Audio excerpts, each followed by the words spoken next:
Cela m'est arrivé l'été dernier. C'était un samedi, et je suis allé à la foire d'État avec des amis. C'était une tradition pour nous d'y aller chaque année. Comme c'était le week-end, j'ai dû conduire assez loin pour trouver une place de parking. Les voitures étaient alignées dans toutes les rues, et tous les parkings étaient pleins. Finalement, après avoir parcouru plusieurs pâtés de maisons, j'ai trouvé une place sur une colline. D'un côté de la rue, il y avait des bois montant une autre colline et des voies de ferré. Et de l'autre côté, un complexe d'appartements.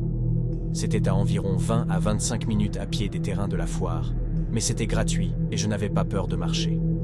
Je me sentais bien d'avoir trouvé cette place. La journée à la foire a été longue et amusante. Nous avons essayé toutes les attractions, goûté à divers stands de nourriture et assisté à plusieurs spectacles. Nous avons ri, mangé des beignets et des hot dogs et profité de chaque moment. Après une journée bien remplie, fatigué mais satisfait, j'ai quitté la foire et commencé à marcher vers ma voiture. La nuit était tombée et la fraîcheur de l'air nocturne contrastait agréablement avec la chaleur de la journée. En montant la colline, j'ai remarqué une femme debout sur le côté de la route, juste devant le complexe d'appartements. Elle semblait avoir la quarantaine, avait un léger air préoccupé et paraissait contente de me voir approcher.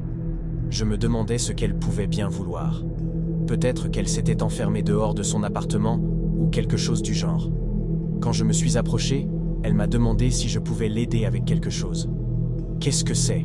ai-je demandé, un peu sur mes gardes mais prêt à aider. Elle a dit que sa voiture avait un problème étrange et m'a demandé si je pouvais jeter un coup d'œil. Elle a alors désigné sa voiture, qui avait l'air très ordinaire, garée sur le côté de la route devant les bois. Je lui ai dit que je ne connaissais pas grand-chose aux voitures et que je ne serais pas d'une grande aide. Elle a alors parlé plus fort, presque supplié, en demandant de simplement regarder à l'intérieur de la voiture. Elle a dit qu'après avoir éteint le moteur, l'intérieur de la voiture était très chaud et qu'elle ne savait pas pourquoi. Cela m'a paru bizarre et j'ai commencé à me méfier. Les vitres étaient teintées. Je ne pouvais pas voir à l'intérieur. Mais je sentais quelque chose d'inhabituel. En me rapprochant, mon instinct me criait que quelque chose n'allait pas. J'ai dit à la femme qu'elle devrait appeler un mécanicien et que je devais rentrer chez moi. Elle a insisté, me suppliant presque de jeter un coup d'œil rapide. Elle a commencé à se diriger vers la voiture et a légèrement attrapé mon bras, ce qui m'a mis encore plus mal à l'aise. Je ne sais pas ce que je pensais, peut-être une curiosité malsaine, mais j'ai fait quelques pas vers la voiture. En m'approchant à quelques mètres, une alarme intérieure a retenti dans mon esprit. J'ai pris conscience du danger et j'ai reculé. « Je dois vraiment rentrer, désolé », ai-je dit, essayant de paraître ferme. La femme semblait surprise, presque vexée. À peine une seconde plus tard, la porte arrière de la voiture s'est ouverte brusquement, et deux hommes ont sauté dehors, se précipitant vers moi. Mon cœur a fait un bond, et sans hésiter, j'ai couru aussi vite que possible vers ma voiture. Heureusement, j'étais en bonne forme et rapide. Je ne me suis jamais retourné en courant, mais j'entendais les pas lourds et précipités derrière moi. Le souffle court, je me rapprochais de ma voiture. J'ai sorti ma clé et appuyé frénétiquement sur le bouton de déverrouillage pour m'assurer qu'elle serait ouverte dès que je l'atteindrais. J'ai ouvert la porte, me suis précipité à l'intérieur, claqué la porte et démarré la voiture avec des mains tremblantes. J'ai pris la fuite en vitesse, mes yeux jetant un coup d'œil nerveux dans le rétroviseur. En tournant au coin de la rue, j'ai à peine vu les hommes, debout là, me regardant partir avec des expressions frustrées. Une fois à une distance sécuritaire, j'ai appelé la police et signalé l'incident. Ils ont pris mon rapport, mais je n'ai jamais eu de nouvelles. Je suis juste heureux d'être sorti de là à temps, car je n'ose imaginer ce qui aurait pu arriver si j'étais monté dans cette voiture. Cette expérience m'a laissé une méfiance profonde envers les étrangers, et chaque fois que je repense à cette nuit, une sueur froide parcourt mon dos. Quand j'avais 12 ans, mes parents sont partis en week-end. Ma sœur, qui avait 17 ans, était responsable de moi. Nous nous entendions bien.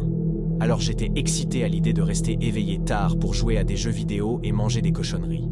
Le premier soir, vers 19 h, un vendredi, ma sœur m'a dit qu'elle était invitée chez une amie et m'a demandé si ça ne me dérangeait pas de rester seule à la maison.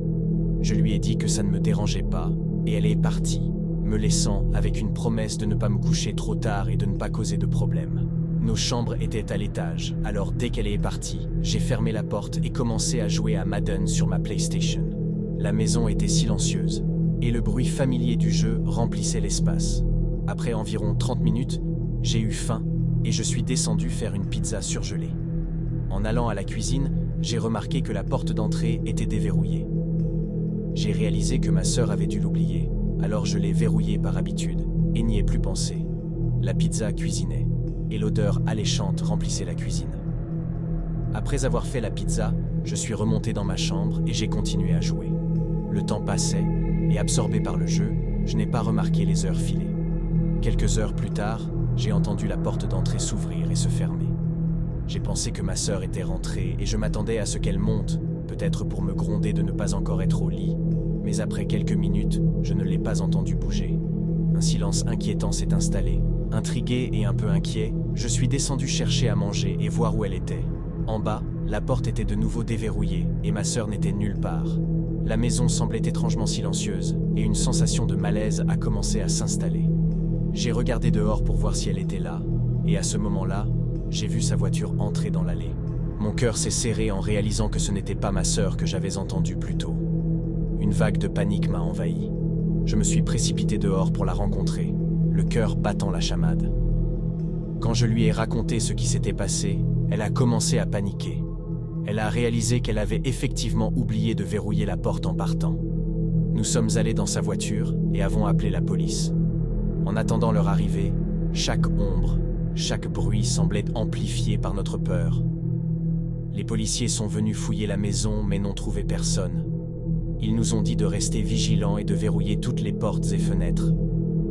Mes parents sont rentrés le lendemain matin et j'étais très content de les voir. Rien de tel ne m'était jamais arrivé avant ni depuis, mais cela me fait peur de penser qu'alors que je cuisinais ma pizza et jouais à des jeux, quelqu'un se cachait probablement dans ma maison. Et cela me fait aussi peur de penser à ce qui aurait pu se passer si ma sœur était rentrée un peu plus tôt, alors que quelqu'un était encore là. Cette nuit-là, je n'ai pas pu dormir. Chaque petit bruit me faisait sursauter, et l'obscurité de la maison semblait pleine de menaces invisibles. L'incident m'a appris à être plus prudent, et à toujours vérifier que les portes sont verrouillées. Une leçon apprise à la dure. Je marchais dans les bois un jour.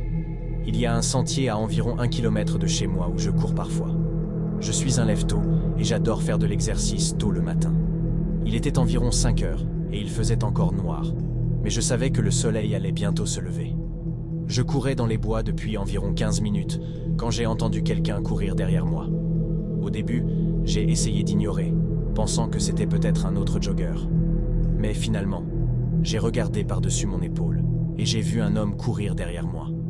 Il était à environ 3 mètres et avait l'air d'avoir entre 40 et 50 ans. Il semblait sale et n'était pas habillé pour faire de l'exercice, ce qui m'a immédiatement mis mal à l'aise. Il portait des vêtements usés et son visage était marqué par une barbe négligée. Une odeur de sueur et de terre humide flottait dans l'air.